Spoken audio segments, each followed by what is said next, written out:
And we're live. Welcome to another edition, a special edition, I guess you could call it, of the Star Wars Rewatch Podcast.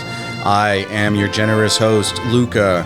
Today, we have a very special guest. We don't know each other that well, but I would still consider us friends, or on our way to friends. Mm-hmm. Big Jake, go ahead and say hello. Hi guys, how you doing?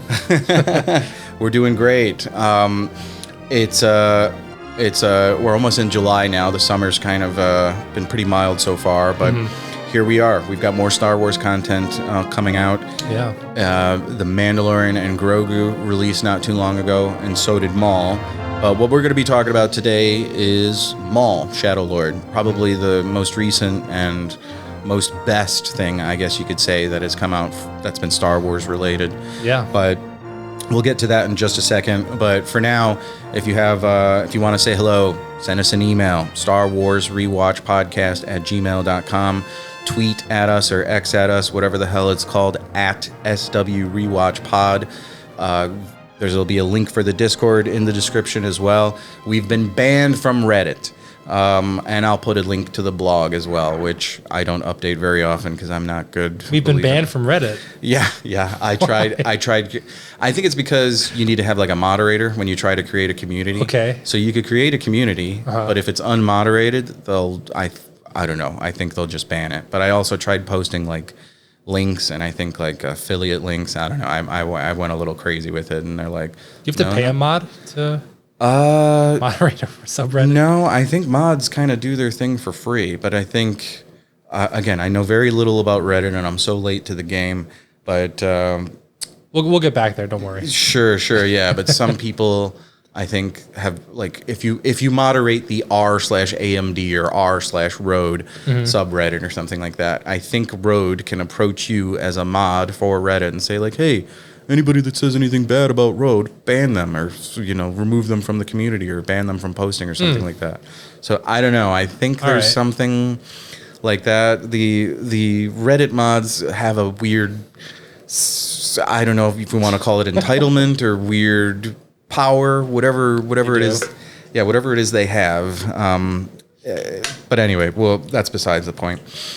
But I'm joined here by my friend Jake, and we're going to take the quick test. Well, not necessarily a test, but exam. Yeah, exactly. Tell me a little bit about your Star Wars, I guess you could call it IQ, but Star Wars experience. I know earlier I was saying I consider myself a Jedi Grandmaster, but these days, when it comes to my knowledge level, I realize I don't know anything, and that's why we're here. We're here to learn more. Yeah, exactly. So like my wife Sydney has a unique experience because she's seen episode 1, 2, and 3 before she saw episode 4, 5, and 6. So when we first met one another, or first started dating each other, I'm like, okay, well, she's like, oh yeah, Star Wars, I saw those, yeah, Anakin, Obi-Wan, and I'm like, well, yeah, but have you seen these? She's like, what? There's more? And I'm like, yeah, a lot more. So that was, again, there's a whole debate online, like for Star Wars nerds that have kids now. Which ones do you show first? Do you show episode 1, 2, and 3, or do you show 4, 5, 6? Take it away. Tell us a little bit about it. Well, first, I think I had seen episode 4. Episode 4? Okay. That was from my parents showing me, because that's what they were familiar with.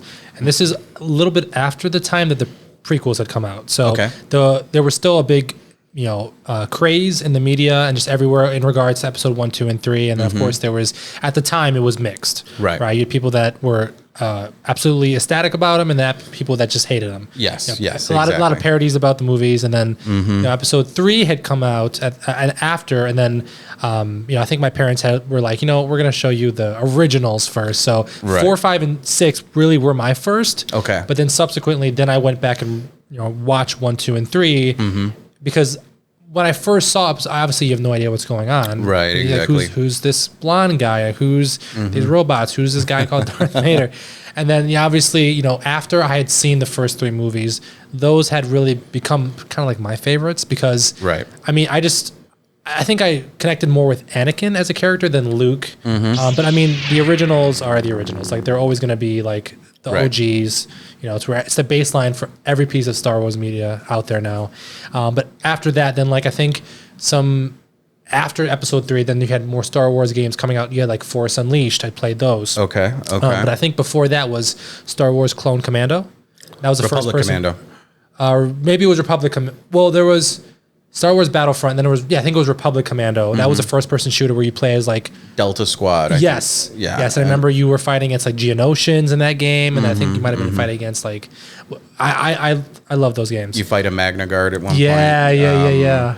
And yeah, Republic Commando, and then I think I played Force Unleashed right after it came out, and then I think a little bit later Force Unleashed 2, and Whitwer, who was in those games, who Right. we now know is in Maul Shadow. right. Yeah, Star Killer himself. Yeah, so I mean, that's kind of where I started. So. Okay, so you've got experience again. So you've seen the original trilogy, but this is another question that gets brought up because I saw I think it was 97 when they re-released. They said that they were releasing special editions, and they said, "Yeah, Star Wars is going back in the theater," and that's when they released A New Hope. Was what they called it, and it was Episode 4, and it was 1997. I was 10 years old, and that my dad's like, "Let's go see Star Wars," and I'm like, "Sure." And again, after that, transformative experience. Because now there's Star Wars video games on the Super Nintendo, Super Star Wars, really hardcore game. Oh my God, it was so hard and difficult. But I powered through it eventually, but my hands were sore from that game on using that little SNES dog bone controller, as they call it. Yeah. But that was a special edition. That was not a theatrical cut of the movie because you had all this extra CGI junk that they had, cut into the movie for better or for worse. And I saw something, again, I should give credit to the video, the YouTube channel that showed me this. They're like, oh, did you know that in every movie not only did they alter the dialogue like in Empire Strikes Back where they put in modern Ian McDiarmid from... yes. Because Ian McDiarmid is only in Return of the Jedi as Emperor Palpatine. But then they cut him into Empire Strikes Back, retroactively as part of the special edition, which, but why they did that, why they had to alter the dialogue to try to get it to be update the continuity, I don't know. But when they did that, they also altered some of the dialogue that Darth Vader has. There's a whole line that I thought when he's like, it's James Earl Jones' voice, and he says, "Alert my Star Destroyer to prepare for my arrival." It sounds really nice in his voice, but the original line is just him saying, "Bring my shuttle," and him storming off. And that was it. And I was like, why the hell would they alter something like that? And they're like, oh, well, people don't know what a shuttle is. And I'm like, what are you talking about? This is Star Wars. This is well into the space race at this point. Of course people know the word space shuttle. There are many questionable changes over the years that they've done to the movies. And Yes. But that made me, seeing this video on YouTube, it made me realize I've never actually seen the original theatrical cuts of the first 3 movies. Can you even still buy them? You cannot. I think so. They made a big deal when they released the special editions on VHS. You could buy them in widescreen. You could buy them in not widescreen or letterbox, I guess they would call it. Full screen? Was it full screen versus widescreen? Yeah, full screen versus widescreen. And there was this like gold or silver foil packaging that they came in or whatnot. I still have it. It's at my parents' place. And I think one was silver, one was gold. The widescreen or full screen was gold, and that's what I ended up buying. Mistake. But they had been released on VHS before that, and I think they had been released on DVD. I'm sorry, not DVD, Laserdisc before that, I think. Wow. I don't know. Don't quote me on that. But then they got released on DVD. Little changes made here or there, and they were kind of the special editions that were already on VHS. Then they released them on Blu-ray, and then you got... Then you got all of them. You got episode 1 through 6 with that, as well as some like special stuff, and they altered it again.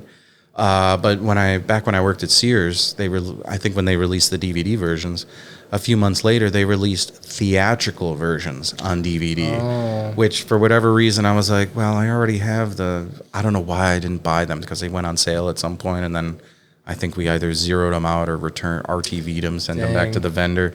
Yeah, but I think I rented them on Netflix and, made my own backup version of those, as they say. So I have them somewhere. I went looking for them at my parents' place, and I couldn't find them. I don't know what I did with them, but I think they're there. I just need to look. Go find them. Yeah, let's hope. Okay, so that's very interesting. So video games, Force Unleashed. I'm sad to admit I've never played them. I think Force Unleashed? Yeah, I have it on PC. I know it's a pretty interesting story, and it's got a lot of cinematics to it. I've been waiting for Starkiller to make an appearance in like the main media, like live action. Right. Because I don't think, aside from Force and like he's not mentioned really. I think maybe in some other EU expanded universe, but I don't think he's ever shown in like a TV show or he's like one of like the strongest like Jedi. Yeah. I mean, spoiler, the game's been out for a long time. In the first game, you beat Darth Vader. Yeah. And then the second game, you kind of do the same thing, depending on what choice you make. But like, I mean, there's a handful of characters that have done that, so. Right. I don't know. Have you played any of the recent video games for Star Wars? I played Fallen Order. Okay. That one was pretty, because the first one, Fallen Order, with Cal Kestis, that one has a soundtrack. I think it was in the second game too, by The Who. Yeah. And I love their music. Basically, yeah. Yeah, that song is badass. And it's The Who. They do that Mongolian throat singing. Love that. That'll come on when I'm driving around, and I'll start pounding my fist on the steering wheel. And yeah, exactly. That's great. I love it. It's phenomenal game, phenomenal soundtrack, and great villain. Oh my God, the villain in that game. Loyal subscribers or loyal fans of the Star Wars Rewatch podcast should refer back to the episode that my brother and I did, where we recorded an episode. I think we talked for like an hour, 2 hours about Star Wars Jedi Fallen Order. So if you want to hear more about that, link in the description below, or I will put a card or something. I don't know. I'll have to teach myself how to do that now. It's a learning experience. Yeah. What about the sequel to that, Jedi Survivor? Did you play that one? Yeah. And then that one, I mean, when Vader came in and she fought. What was the name of the Jedi Master? Spoiler alert: Seer. Yeah, Seer Junda or Yunda, whatever you want to say. Spoiler alert, and then he kills her. Yeah. That was probably one of the coolest modern Jedi duels. Not just in a Star Wars video game, just in Star Wars media alone. His intro, like again, you and I could probably record another podcast going in another hour or 2 hours, just about which one of those was the better game. Oh yeah, I lean more towards Jedi Survivor Jedi Fallen Order, just from a story perspective. Just because I think the villain, second sister, or is it third sister? I think it was. I thought it was second or first sister. Yeah. Yeah, she is so menacing, and her theme with like the violin that they play, this like screeching kind of, it's almost like a horror game at that point. Yeah. She's, and of course, sorry, I got to put a lightsaber sound effect in there. She's so menacing and so great, and very pretty too. The way they animate her, and I think the actress that plays her, I think it's the same likeness. I'm not sure. Yeah. But yeah, she's phenomenal, gorgeous. That's kind of how a Sith should be portrayed. Yeah, and the fact that it's a mixture, like some of the Inquisitors, there's male, there's female, and there's all sorts of different races of alien, which typically the Empire leaned more towards humans for all of their stuff, but you really had to be exceptional if they would accept you as a higher, a non-human race. So Inquisitors, why not? If they get the job done. especially if their goal, because the Jedi, they're all former Jedi at some point that have been turned into weapons. But yeah, Survivor, better from a gameplay perspective, no doubt. There's because of now you have 5 different lightsaber styles to choose from: single, dual, double-bladed, crossguard. Makes the game replayable. Yes. Much more replayable. Yes. It adds to the replay factor and New Game Plus and all that when you have all your stuff. And my brother and I just go back and forth. He played it way back when. I didn't play Jedi Survivor, Jedi Fallen Order until, I don't know, several years, which again, I'm ashamed that I waited that long to play it because it was so damn good. Yeah. So damn good. It was great. And the story in that one also good. Broke my heart just as much as the first game broke my heart. Yeah. Oh, we my brother and I were both we were in tears in the same scenes, and I'm like, yeah, dude, it's gut wrenching. But the Vader intro in the first game, gosh, where he cuts down the second sister, and you think she's bad, and then they bear. I mean, you can't even fight against him really. It's just run. Right, exactly. Yeah. And then Seer's line, "It's him." And they're like, his name. Yeah. They because they don't know. They're like, "What the hell is this thing?" And that's we might have to save this for a later episode of Maul because it kind of comes up later in the series, but I will not spoil it yet, even though the series is already wrapped. But I'll go. I would say you're not a Padawan. You're not a youngling, as far as your overall knowledge is concerned. Maybe not a Jedi Grandmaster. That's fine. I think a knight is fair. Knight. I was gonna say knight. Yeah. And certainly not Padawan, but definitely knight level if you've played both of those. Force Unleashed games, and then you've made it through Survivor and made it through Fallen Order, yeah. So that's pretty damn good because those were really good games. Then seeing the original trilogy first, as it should be. But no hate to people. I mean, some people, their intro was the sequels. Mm-hmm. That's all. At least that's where they started. The prequels, you mean? Like episode 1, 2, and 3? The sequels. They might have started with the sequels themselves. Their first movie was probably 7, 8, and 9. Sure. Oh wow! Because those ones are the most recent that came out. I mean, I can't believe it's already been. When did episode 7 come out? 2015. 2015. Yeah. So 11 years ago. Yeah, it's wild. I remember when that was being announced and everyone was freaking out because now it's Disney's turn, and we know how that turned out. Yeah. Say what you will, and that's another video that I saw recently where they're like. It's a supercut of press of Mark Hamill. It's Mark Hamill trying to warn us about The Last Jedi. It's here's all his press cuts or whatnot, and he's just so over it and so pissed. And I'm like, damn. Yeah. I'm like, yeah, he has every right. Because he's got his own opinions about the character and. Then you have the thousands of volumes and, written words, comics, video games with Luke as a character and how they stick so closely, I think, to how Mark Hamill would have portrayed him. And then what do? The second somebody else gets their hands on the license, they just completely change it. But that is a conversation for a different time. Sure. We, again, my mistake that we rewatched another episode of Maul. We watched Maul Shadow Lord. And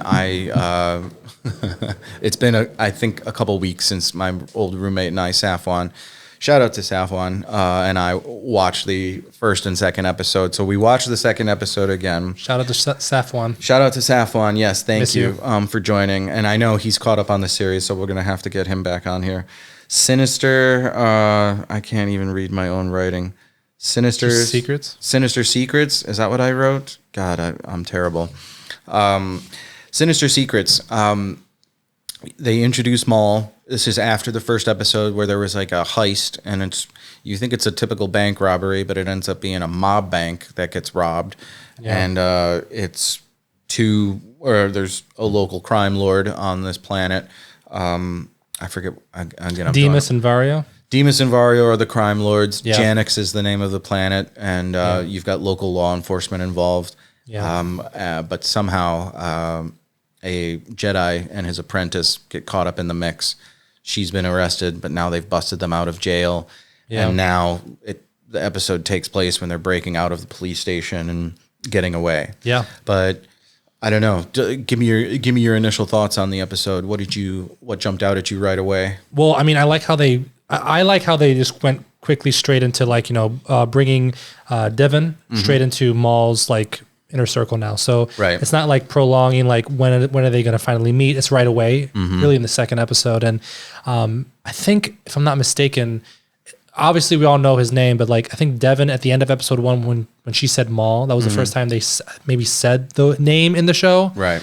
So right away they're already kicking it off where it's okay, now, because as we will discuss in episode 2 and 3, Maul is going to slowly kind of maybe not corrupt isn't the right word, but kind of persuade to have Devin open up her mind to the dark side, because all she knows is being a Jedi. Right, exactly. But at this point in the series, what does that mean? The Jedi have already all disbanded, and at the end of episode 6, I mean, with Vader's death, he brought balance to the Force. So at that point, Luke was really one of the only Jedi in the whole galaxy until after he starts building a school. But I like how they didn't waste time with that. They brought it right away.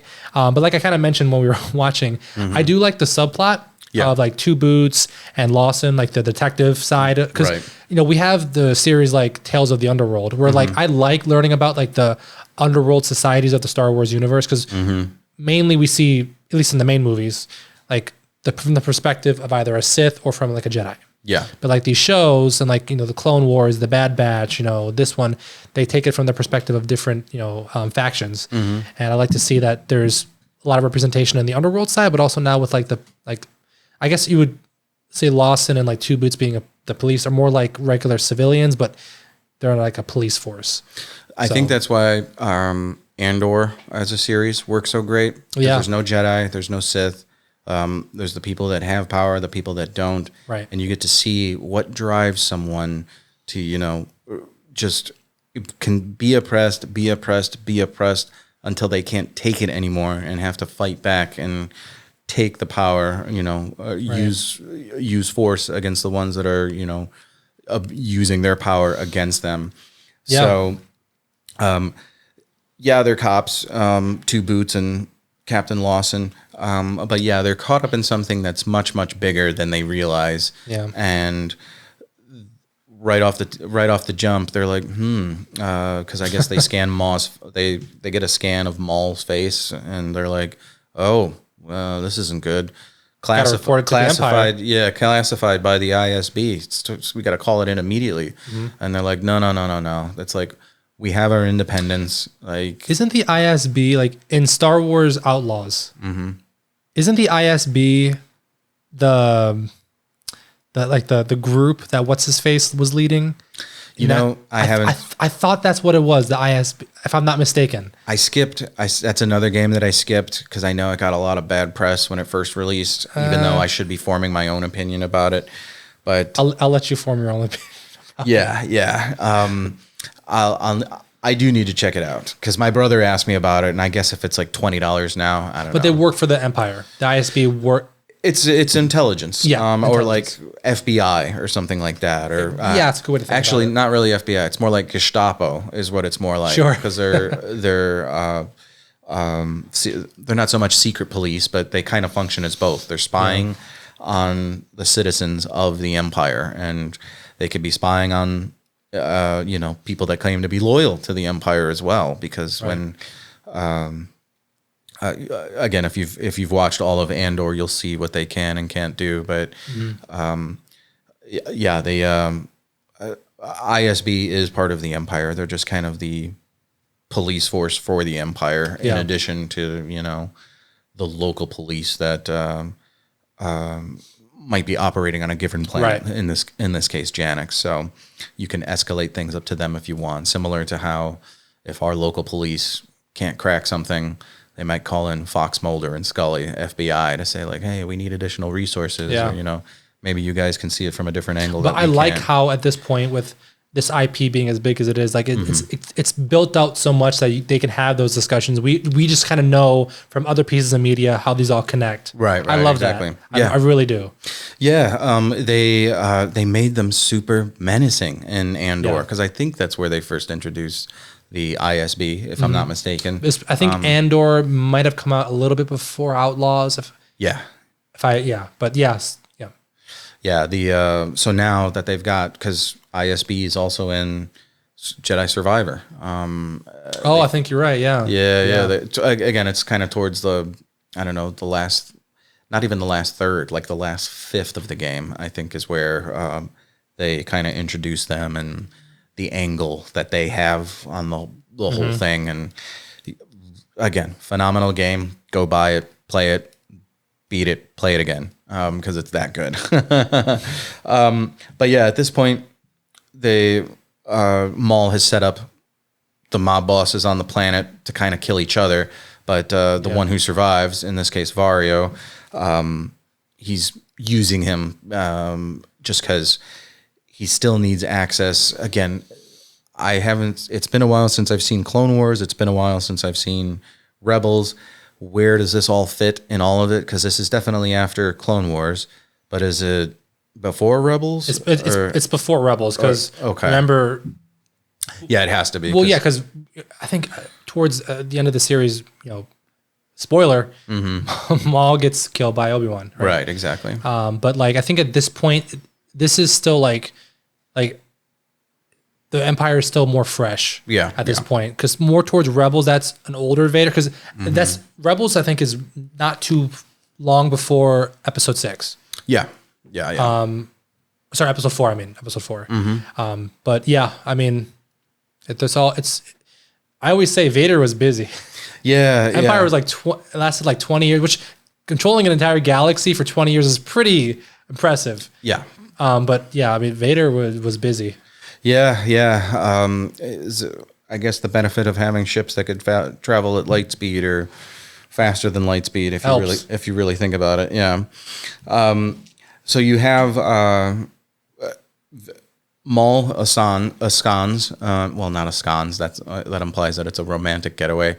They break Vario out of jail. They break Padawan Devin out of jail. Yeah. And now he's trying to, or at the end of, this was the end of the second episode. He's like, yeah, you're locked up, but only if you want to be. He's like, you're free to leave whenever you want to go. And she's still kind of in shock. She has not realizing this is a test. Young Jedi Padawan attitude, angst.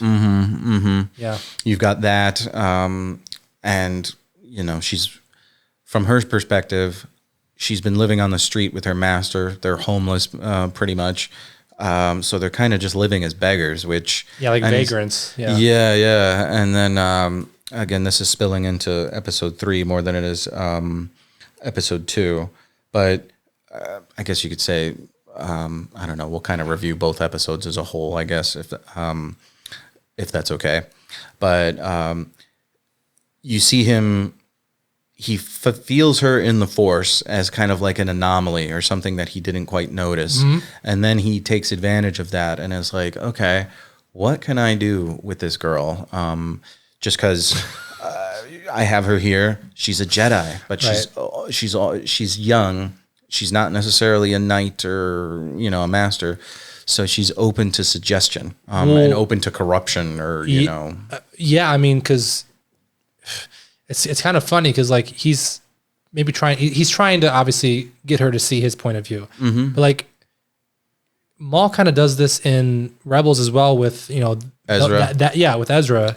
So like I think Maul still subscribes to the fact that there's an apprentice and a master, but obviously Maul's on his revenge quest, right?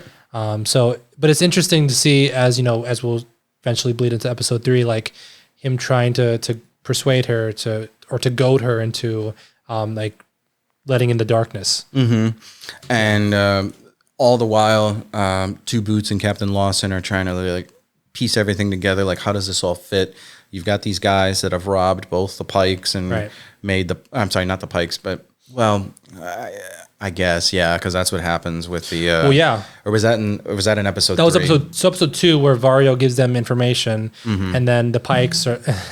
I love the spy bot. I love how because he talks and sings and has like and you can hear him talk and I forget who voices him, but like I love that they give them that kind of like attitude, that kind of personality. Right. In episode 2, they have the Pike come, and then we have, which we kind of talked about as well, the hallway scene, another hallway scene. That's at the end of the episode, yeah. Yeah. So they keep Vario alive because they, since this is after Clone Wars, and this is after kind of the fall of Maul's little criminal syndicate or whatever, the Shadow Collective. Yeah, when Maul took over, like, Mandalore. Right, exactly. Yeah. That's why he still has Mandalorians that are loyal to him. Exactly. I guess it's never clear. I don't know. I guess I'm not clear how we go from Maul having this criminal syndicate to Maul and Rebels. I think it was season 5. It was the last season of the Clone Wars. And remember, Ahsoka and Maul had the duel in Mandalore. Right. I think it was in Mandalore. He gets captured. And then he's screaming like, "You guys don't know what you're doing. You have no idea." He's referring to like he knows about Palpatine and all that. Like, I think Maul was trying to tell Ahsoka like, "Hey, there's something you don't know about Anakin, right?" Because at that point, Palpatine was already corrupting Anakin. Right. Ahsoka won't hear it. Ahsoka already left the Jedi Order at that point, and she's not gonna trust Maul because Maul's obviously a Sith. So why would she trust him? And then right, exactly. That's obviously just. I think the last episode of the Clone Wars is like days before the events of Episode 6, where in the Clone Wars, Obi-Wan and Anakin are fine, and then like days later they have their duel on Mustafar. Right. So it's so.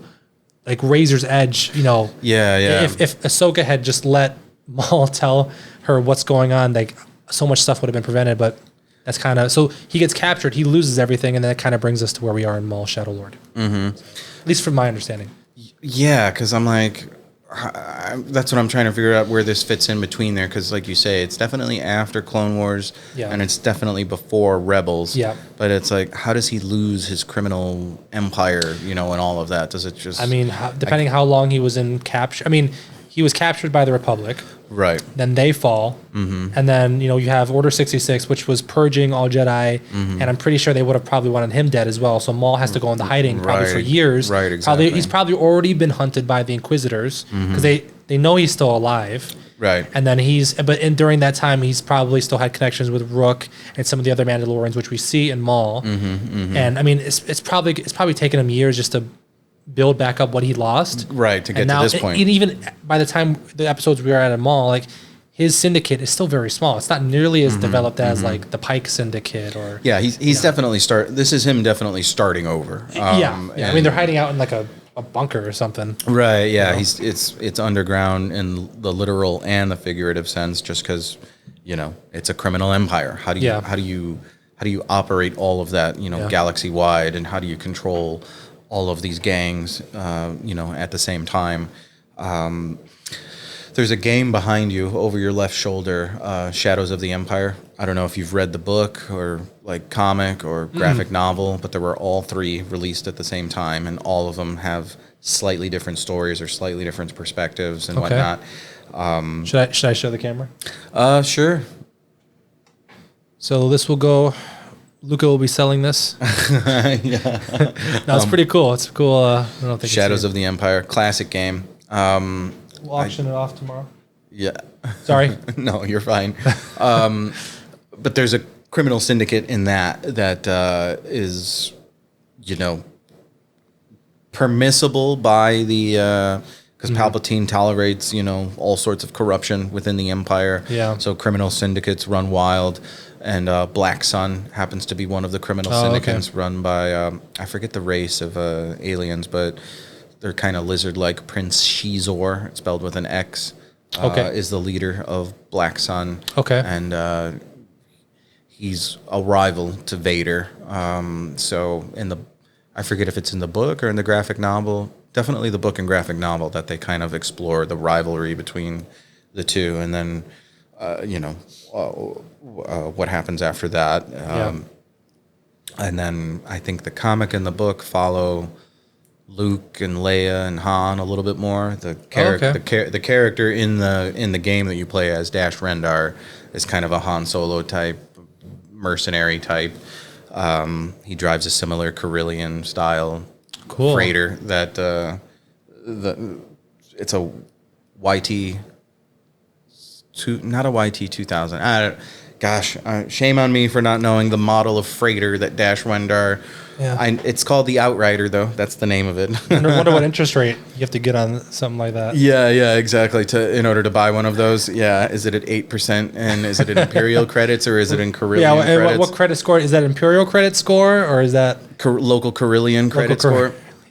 But anyway, criminal syndicates run wild, and I forget where I was going with this. Damn it!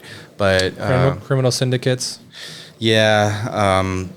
Maul's is not nearly developed. The Shadow Syndicate is not nearly as developed. Yeah, so he's starting over. They existed for a while. Then when he got captured, they don't say how he escaped.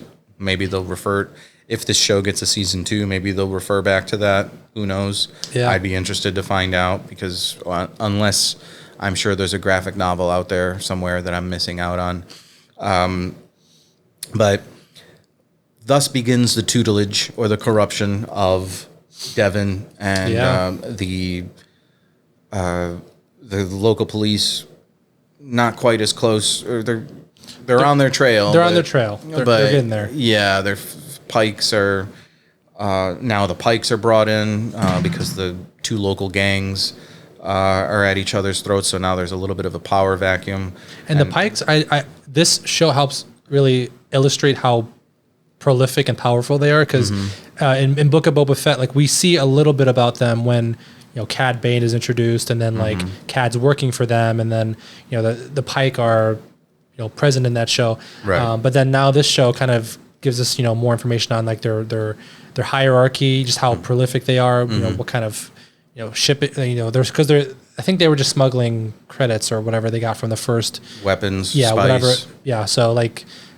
Syndicates like that can grow now because of the Empire's, control, and they basically allow them to flourish, provided they don't cause them trouble. Right? So. Yeah. As long as they stay out of the businesses that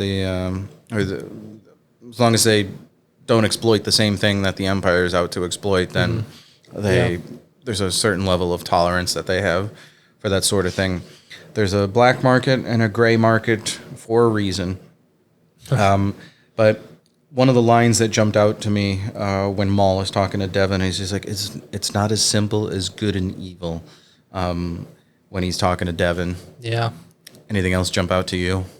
No, I think that's kind of, and we talked about it a little bit, but I think that kind of illustrates just kind of what kind of Sith Maul is, because like I think there's definitely like a dichotomy like between like, let's just say for example Maul, who's been a Sith a very long time, versus someone like Vader who's very conflicted. He's because we know, because we've seen the movies, like he was never fully a Jedi, he was never fully a Sith. He was 23 years on the light side, 23 years on the dark side, and brought balance to it by killing Palpatine. Before Disney, but but then we have Maul, who's I think he's a pure blood Sith. Yeah, because he's never been a Jedi.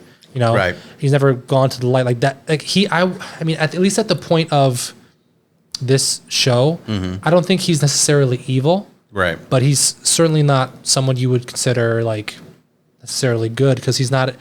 Right. I wouldn't even call Jedi fully good, because they themselves ruled the galaxy, at least from episodes 1, 2, and 3, and for however long before then. But they had their own way of ruling, and there was politics, and there was control and stuff like that, and that's kind of where how Palpatine got Anakin, was like, they won't grant you the title of master, they will control this, but then I have the power to save you. Maul's kind of in a similar way, like he's talking about in episode 2, like there's I can show you powers, new powers that you could never learn as a Jedi. That's kind of how he's influencing Devon the same way as Palpatine did with Anakin. So. He tells her right away, he's like, you've been indoctrinated. Yeah. Same thing Palpatine was kind of saying. And I think one of the other lines was like, you need to see he's like, no, he's like, he says, he's like, you still think I'm the villain in this story, huh? Something along those lines. Yeah. So yeah, I think again when we were watching this episode, we were chatting a little bit throughout it, and yeah, one of the things I'm like, he's kind of viewing things as a realist. He's like, listen, he's like, Jedi gone, Sith, the only ones that are left are Emperor Palpatine. He's like, doesn't matter anymore. We know the Force exists. You have your talents. I have my talents. Did Maul say the name Palpatine to Devin? He doesn't. He says Darth Sidious. You're right. But does he say Sidious? The word Sidious, like the name to? Okay, so then I didn't. He doesn't say it to Devin. He says Okay. it to Rook Cast. Yes. The Mandalorian. So she would know, but Devin doesn't even know that. I don't think she even.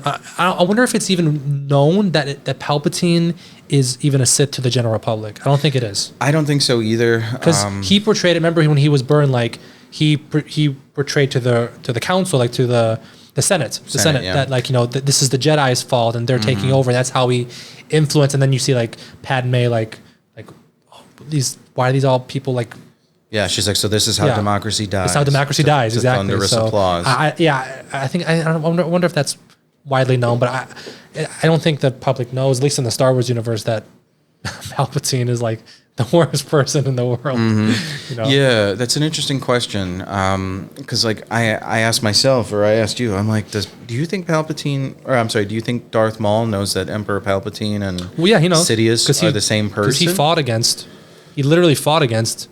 He fought against Sidious again with his brother, Savage Opress. But he has to know that Wars. Palpatine is Sidious. Yeah, because I guess for him it's obvious. Because in Phantom Menace, like he knew that he was his apprentice then, and he knew that because Palpatine was for sure telling Maul and letting him know that like, hey, like his alter ego is Palpatine.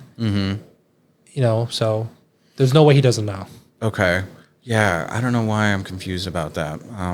Maybe I'm just being dumb. Maybe to the general public, I mean, I think we're probably agreed that they don't know. Public has no idea. They just think Palpatine is Palpatine, and guess what? He's an emperor now. Deal with it. No. Yeah, that's pretty good. But anyway, so the last episode 2, kind of ends. Like you saw, you pointed this out to me. I don't think I clocked this when I first saw it, that it was reminiscent of Vader in Rogue One. I mean, the darkness, the red saber piercing the darkness, and then just cutting through. Well, the thing is between Luke and we need that. Like Luke killed robots, right? The Dark Troopers. Maul and Vader killed actual living beings, and then as we saw, like. Both Vader and Maul lifted up someone like flat to the the fist, throw them up to the ceiling, and then slice them. Yeah, slash as they walk past. Yeah. That was pretty brutal. And which gives you like the fear of what it would actually be, because what is Vader? A 6 foot tall robotic wizard with a laser sword that can cut through anything. Yeah, exactly. Who doesn't respond to pain. Right. And then Maul's basically the same. Yeah, because again, he's got the cybernetic, from the waist down. Like, because you or I would just be like foot soldiers. Yeah, exactly. Yeah, with a blaster and expected to go kill the space wizard. It's funny. I was listening to another podcast, and they were saying, they're like, yeah, you've got like Joker goon energy. Like if Batman shows up, the first thing you do is start talking shit to him and be like, "What's this, Batman? I'll cut him up right now, boss." The bats, Yeah, you would be goons. And we would just get our necks broken. Yeah, exactly. Batman, he would kick our asses on the way to get to the Joker. Rachel. So yeah, that kind of energy. Also pretty good. But yeah, so we see now they're climbing the ladder. They've got these two local crime lords under their thumb. They eliminated the competition of one, all in one fell swoop, and then kind of consolidated the power of the other. But then they're using him to get to the bigger fish now, which we're finding out are the Pikes. And Maul's very analytical. Maul's very calculated. Like he's not like, I mean, I think most of the Sith we've seen in the main media are almost all of the Sith are very smart. It's not like none of them are like foolish, you know. They have their flaws, sure, but Maul has always been. The reason why I think Savage Opress died is because Savage Opress was like more brutish, whereas Maul's more calculated. Yeah, and you know, I think like all of these dominoes falling. I mean, Maul's again. We talked about he's old. Like he knows how all this stuff works. So yeah. He's the younger brother, and certainly the smaller brother compared to Savage Opress, but. Yeah. Savage. That doesn't make a difference. When you have a laser sword that can cut through. Yeah, exactly. Yeah. He's alive. His brother's not. So what does that tell you? He must be the stronger one. Or Sidious let him get away. I don't think so. But Sidious let him torture them because you remember he was hitting them with force lighting after he killed his brother.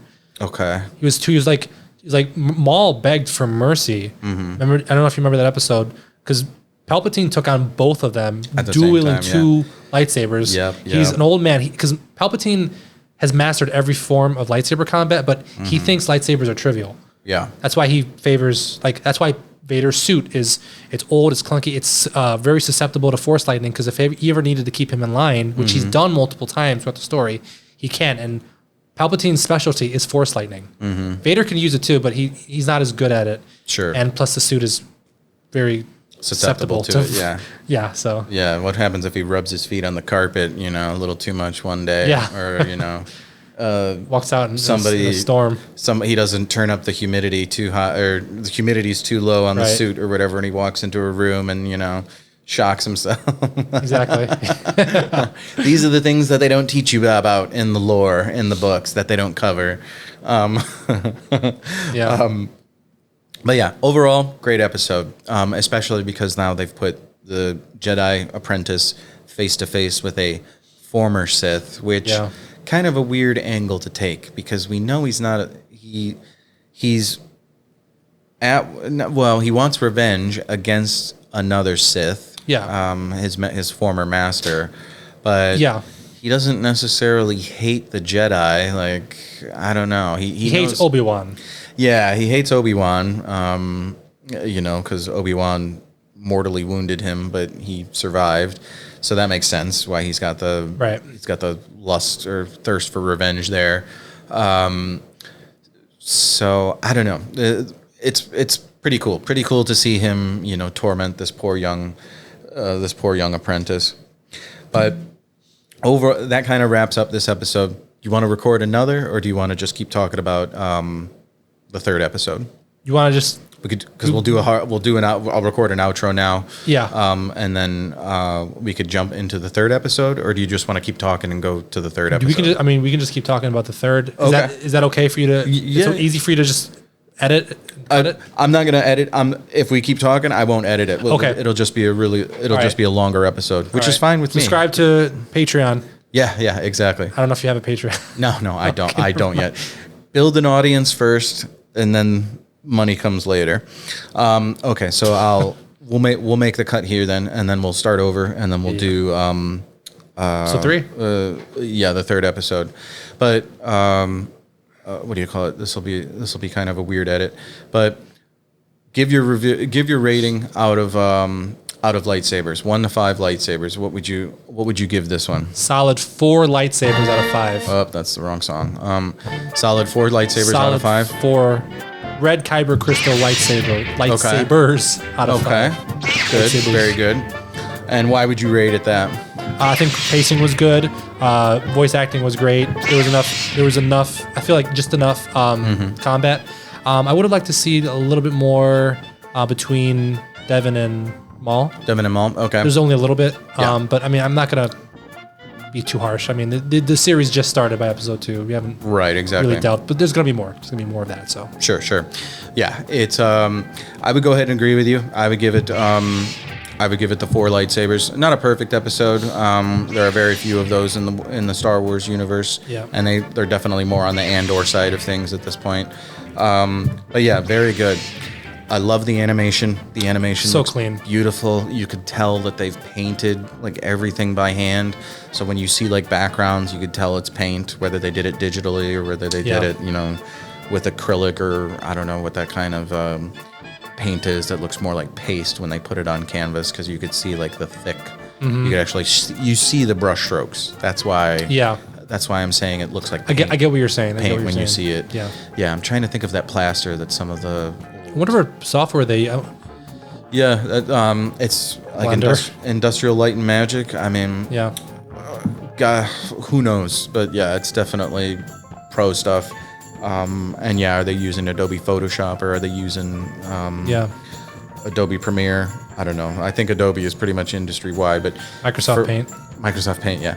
For LucasArts, for Industrial Light and Magic, I'm sure they have their own proprietary software that doesn't even leave the studio that they've developed in-house that does everything that they want it to do. And they're like, nope. Like, if you want something and you want it to look nice, you come to us, because I know they do special effects industry-wide. Like, if someone wants special effects done and they want top tier and they've got the budget for it, they go to Industrial Light and Magic for it. So, and either they do that in San Francisco or, you know, wherever their offices are in the greater Los Angeles area. Yeah, no, for sure. Okay, well, very cool. So, yeah, that's been episode 2 of Maul Shadow Lord, Sinister Secrets, as they call it. I've been your host, Luca. With me, my very special guest, Jake. We'll be jumping out of here, and then please join us for the next episode, because we are going to record another one right now. I know that was kind of haphazard how we did that. But Chewie, get us out of here. Wrong one. Help if I got the right sound effect. I do this for my brother and my buddy AJ. They hate this and how long it is, but it's part of the show. They got to deal with it. There you go. Thanks for listening. Send us an email, StarWarsRewatchPodcast@gmail.com. Tweet at us, X at us, at SWRewatchPod. I will put a link to the blog and a link to the Discord server so you can say hi on there. Show us where you've seen Star Wars in the wild. Love to see it.